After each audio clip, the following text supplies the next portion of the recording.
नमस्कार दोस्तों, स्वागत है आप सभी का आपके अपने YouTube चैनल लर्निंग मातृभाषा हिंदी में। दोस्तों, जैसा कि आप सबको विदित है कि हम पढ़ रहे हैं इस चैनल के माध्यम से हिंदी व्याकरण, और हिंदी व्याकरण के अंतर्गत दोस्तों हमने जो टॉपिक शुरू कर रखा है वो टॉपिक है दोस्तों रस। रस के रिगार्डिंग दोस्तों हम कई वीडियो बना चुके हैं, जिनके माध्यम से आपको ये बताया गया है कि किन बातों की आपको जानकारी होनी चाहिए या कौन सी वो महत्वपूर्ण बातें हैं जिनके बारे में यदि आपको पता होगा तो दोस्तों आप अच्छे से सही तरीके से जो है रसों को समझ सकते हैं। तो यदि आप पहली बार वीडियो देख रहे हैं आज, तो दोस्तों मेरी विनम्र प्रार्थना है आप सभी से कि आप डिस्क्रिप्शन बॉक्स में जाएं, वहां आपको पिछली वीडियो के लिंक जो है वो उपलब्ध हो जाएंगे।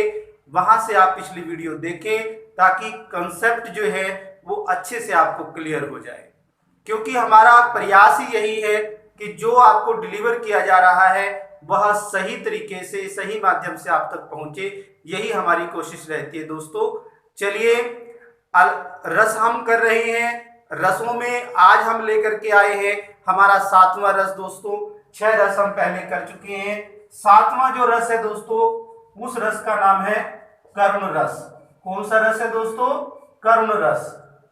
अब करुण का मतलब होता है दया का भाव, यानी दया।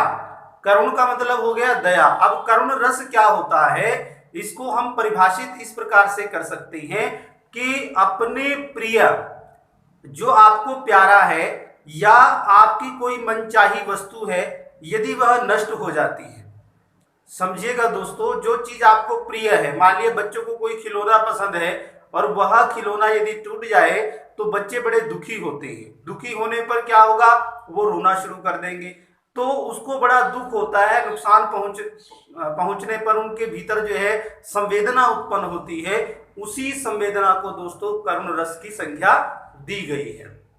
इसी प्रकार से आपका कोई चाहने वाला है या आपका कोई प्रिय है जो आपको अत्यंत प्यारा है, या आपकी कोई प्रिय वस्तु है, उसको कोई नुकसान हो जाता है, वह नष्ट हो जाती है, तो उसके नष्ट होने पर या उसके नुकसान होने पर जो संवेदना, जो पीड़ा आपके भीतर उत्पन्न होगी, वही करुण रस कहलाता है। दोस्तों वही क्या कहलाता है?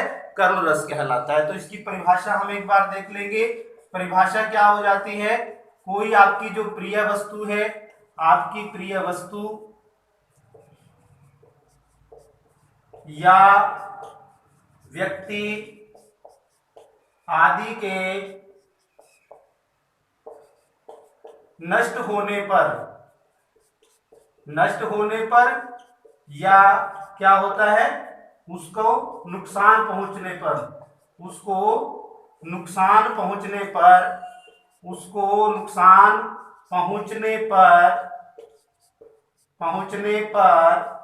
आपके भीतर जो संवेदना मैंने पीड़ा, संवेदना उत्पन्न होती है, वह क्या कहलाता है दोस्तों? होती है, वही जो है करुण रस कहलाता है। वही क्या कहलाता है दोस्तों? करुण रस कहलाता है। ठीक है, तो आपको परिभाषा समझ आ गई होगी कि आपकी कोई प्रिय वस्तु है या कोई आपका प्रिय व्यक्ति है जिसको आप चाहते हैं, यदि उसको कोई नुकसान पहुंचता है या वह नष्ट हो जाता है, तो उसके साथ ऐसा होने पर आपके भीतर जो संवेदना उत्पन्न होगी, वही जो है करुण रस की जो है संख्या हम मान सकते हैं। इसी प्रकार से इसका जो स्थायी भाव रहेगा दोस्तों, इसका जो स्थायी भाव रहेगा वह क्या है? वह क्या है स्थायी भाव? करुण रस का जो स्थायी भाव है वह क्या है? शोक। क्या है वो? शोक है। करुण रस का स्थायी भाव क्या हो गया दोस्तों? शोक हो गया। शोक में दुख हो गया। आपको दुख होगा, आपको शोक होगा, तभी वह संवेदना उत्पन्न होगी। तो इस प्रकार से हम समझ सकते हैं इसकी परिभाषा और इसका स्थायी भाव। चलिए अब समझते हैं उदाहरणों के माध्यम से। उदाहरण हम पहला इसका उदाहरण देखते हैं। जैसे कि आप समझ सकते हैं कि मेरे हृदय के हर्ष हा, पहला दे दिया इसने, मेरे हृदय के हर्ष हा। यहां पर हा जो है ये दुख को प्रकट कर रहा है, हा जिसको हम हाय कहते हैं, कि मेरे हृदय के हर्ष हा अभिमन्यु अब तू कहां। अभिमन्यु अब तू कहां। अभिमन्यु अब तू कहां। तो ये क्या हो जाएगा, ये करुण रस का जो है उदाहरण है। इसमें क्या है, शोक का भाव है और शोक के वशीभूत होकर के जो इसके नायिका है वो कह रही है कि मेरे हृदय के हर्ष हा अभिमन्यु अब तू है कहाँ, तू अब कहाँ पर है, कि मेरे मन की खुशी है, तू ही जो कुछ था, तू ही सब कुछ है। और उसकी मृत्यु होने पर या उसको कोई नुकसान होने पर जो है वो दुख प्रकट कर रही है। तो यहाँ पर क्या हो जाता है, करुण रस का उदाहरण है। इसी प्रकार से वह आता दो टूक कलेजे के करता। दो टूक कलेजे के करता, कलेजे के करता पथ पर आता, पथ पर आता पछताता, पछताता चल रहा लकुटिया टेक, चल रहा लकुटिया टेक, चल रहा पेट पीठ दोनों मिलकर हैं एक, पेट पीठ दोनों मिलकर है एक, मिलकर है एक, चल रहा लकुटिया टेक, चल रहा लकुटिया टेक। अब देखिए यहां पर जो है भिक्षुक कविता की ये पंक्तियां हैं। भिक्षुक यानी भिखारी जो होता है उसकी दशा को देखकर, उसका कैसा ढांचा है, उसका व्यक्तित्व कैसा है, उसका शारीरिक जो है दशा उसकी कैसी है, तो उस भिक्षुक को देख करके कवि के हृदय में जो है शोक का भाव जो है उत्पन्न होता है, पैदा होता है। तो करुण रस जो है यहाँ पर देखने को है। जैसे वह आता, वो बता रहा है कि वह आ रहा है, कौन आ रहा है, भिक्षुक आ रहा है।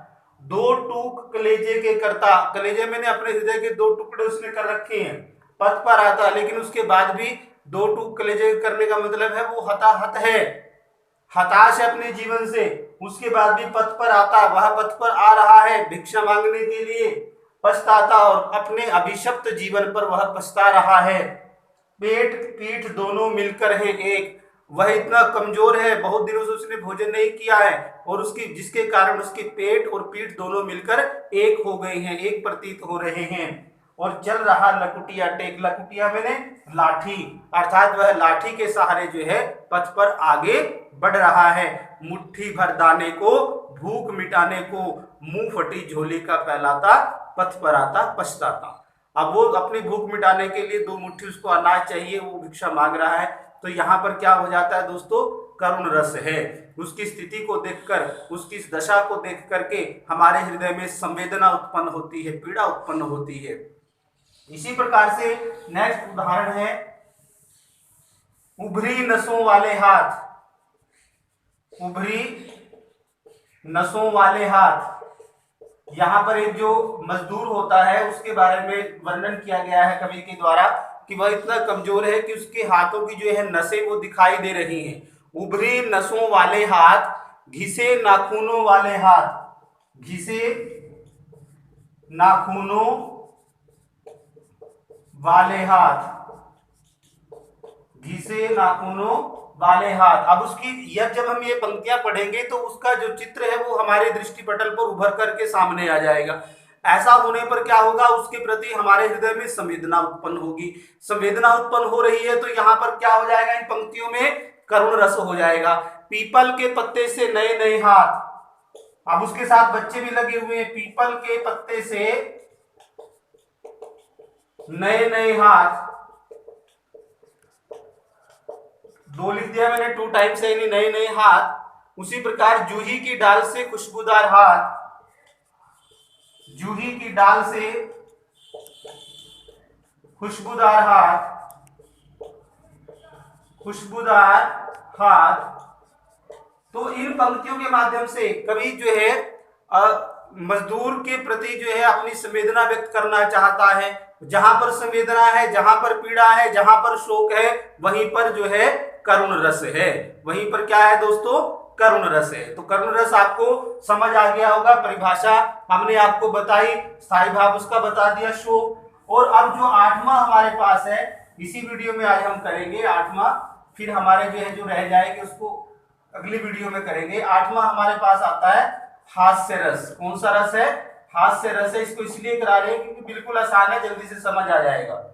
हास्य रस आपको पता ही है, जब हम हंसते हैं, जब हम खुश होते हैं तो हास्य रस होता है। तो इसको परिभाषित कैसे करेंगे? जब किसी पदार्थ को, किसी व्यक्ति की असाधारण आकृति को, यानी किसी व्यक्ति को आपने देखा जिसकी आकृति जो है असाधारण है, अर्थात साधारण पुरुषों से भिन्न है, साधारण व्यक्तियों से भिन्न है, इसी प्रकार से विचित्र वेशभूषा है, अलग प्रकार की उसने वेशभूषा धारण कर रखी है, उसको देख करके आपको हंसी आती है, या अनोखे हाव भाव से, अर्थात जो उसकी भाव भंगिमाएं हैं, जो शारीरिक वो हाव भाव करता है, उससे जो वो अनोखे हैं और उनको देख करके आपके हृदय में जो है गुदगुदी होती है, आप हंसने को जो है तैयार हो जाते हैं, तत्पर हो जाते हैं। ऐसी चेष्टाओं का जब हमें अनुभव होता है, ऐसी चेष्टाओं से जब हमें अनुभव होता है क्या?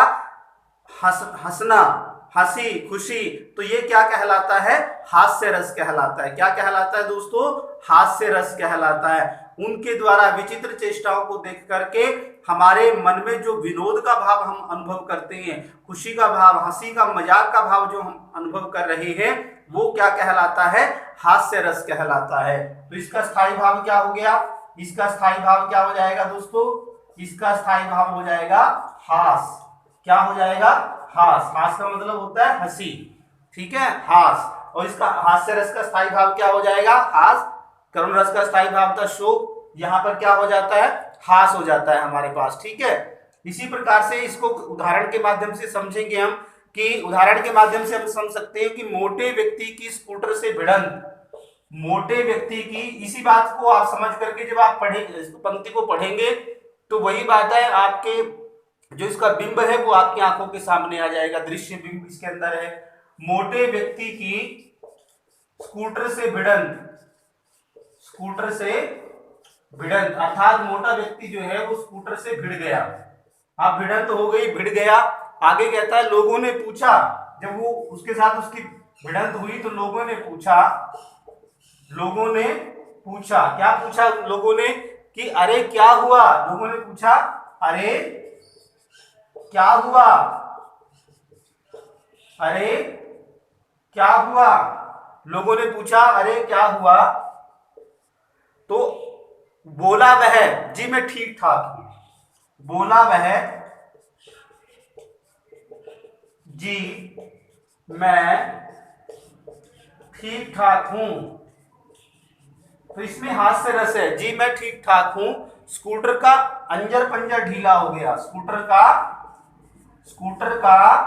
अंजर पंजर ढीला हो गया, स्कूटर का अंजर पंजर जो है ढीला हो गया। अब यहां पर देखिए, अब स्कूटर के साथ एक मोटे व्यक्ति की भिड़ंत हुई, लोगों ने पूछा क्या हुआ? उसने कहा जी मैं तो ठीक हूं, लेकिन स्कूटर का अंजर पंजर ढीला हो गया, यानी स्कूटर जो है वो टूट फूट गया। अब इसको सुन करके, इसको देख करके, पंक्तियों को पढ़कर क्या हो रहा है? हमें जो है हंसी आ रही है।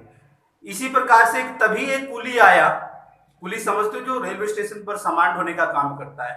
तभी एक कुली आया, मुस्कुराकर बोला अंदर जाओगे? हमने पूछा तुम पहुंचाओगे? वह बोला बड़े बड़े पार्सल पहुंचाए हैं, आपको भी पहुंचा दूंगा, मगर रुपए पूरे 50 लूंगा। हमने कहा 50 रुपया? वह बोला हाँ भैया, 2 रुपए आपके बाकी सामान के, 2 रुपए आपके बाकी सामान के। हमने कहा यार सामान नहीं है, अकेले हम हैं। वह बोला बाबूजी आप किसी सामान से कम हैं। तो ये क्या हो गया? ये हास्य रस प्रधान जो है कविता है। तो इस प्रकार से आप समझ सकते हैं जब आप पंक्तियों को पढ़ते हैं। इसी प्रकार से आप अन्य उदाहरण दे सकते हैं कि तंबूरा ले मंच पर बैठे प्रेम प्रताप, तंबूरा ले मंच पर बैठे प्रेम प्रताप, साज मिले 15 मिनट घंटा भर आलाप। 15 मिनट साज मिले और घंटा भर वो आलाप करते रहे। घंटा भर आलाप राग में मारा गोता धीरे धीरे खिसक चुके थे सारे श्रोता, जितने भी सुनने वाले थे वो सारे खिसक गए। ठीक है, तो इस प्रकार से हम समझ सकते हैं। तो आज दोस्तों हमने किया करुण रस और हास्य रस। आशा करता हूं हर बार की तरह आज भी आपको समझ आ गया होगा। फिर भी यदि आपको किसी प्रकार की कोई समस्या है तो आप कमेंट बॉक्स में लिख सकते हैं, हमें आपके कमेंट्स का इंतजार रहता है दोस्तों। और जो साथी पहली बार वीडियो देख रहे हैं उनसे मेरा निवेदन है कि वो लाभान्वित होने के लिए जो है चैनल को सब्सक्राइब कर लें और बेल आइकन जो है जरूर प्रेस करें, दबा लें उसको, ताकि आगे जो आने वाली हमारी वीडियोज हैं वो सबसे पहले दोस्तों आप तक पहुंचे। तो आज के लिए इतना ही, बहुत बहुत धन्यवाद।